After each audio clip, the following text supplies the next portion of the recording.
কাশু তাড়াতাড়ি করে আয়, আমাদের খাওয়ানটা তৈরি হয়ে গেছে, এবার রান্না করে শেষ, তাড়াতাড়ি চলে আয়, আমরা এখন দিয়ে খাবো খাবারটা, তুমি চলে যাও, আমি নিয়ে আসতেছি খাবারটা।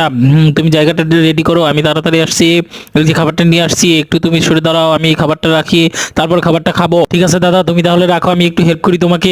আচ্ছা ঠিক আছে, তাড়াতাড়ি করে তুই বাটিটা রেখে দে, আমি এখন তোকে খাবারটা দিচ্ছি, খাবারটা রেখে দে, চলে যাবো তাড়াতাড়ি। এই খাবারটা উঠিয়ে বাটিতে রাখো, তাড়াতাড়ি খাবারটা রাখার পরে আমরা খেয়ে নেবো। তাড়াতাড়ি করো, খাবারটা উঠাতে পারতেছি না, তাড়াতাড়ি করো, খাবারটা খেয়ে তাড়াতাড়ি শেষ করতে হবে। খাবারগুলো তাড়াতাড়ি করে উঠাও, দেখো আমি একা পারতেছি না, তুমি একটু হেল্প করো আমাকে। তাড়াতাড়ি করে খাবারটা এদিকে এগিয়ে দাও, আমি তাড়াতাড়ি খাবারটা বাটিতে বেড়ে দেই, তারপর খেয়ে আমরা কাজে চলে যাব। এই তো হয়ে গেছে প্রায়, তাড়াতাড়ি খাবারটা উঠিয়ে নিচ্ছি, তুমি একটু ধৈর্য ধরো। ঠিক আছে দাদা, তাহলে আমি তোমাকে একটু সাহায্য করি, না হয় তুমি একা উঠাতে পারবে না, তাহলে আমি একা একা কি করে উঠাবো। ঠিক আছে, এই তো প্রায় হয়ে গেছে খাবারটি উঠানো, আর একটু বাকি আছে, তারপরে আমরা খাবারটা খেয়ে নেবো। তাড়াতাড়ি করে বসে পড়ো, এই যে বাটিটা সরিয়ে দিচ্ছি আমি, তুমি তারপর বসে যাও, এই খাবারটা রেডি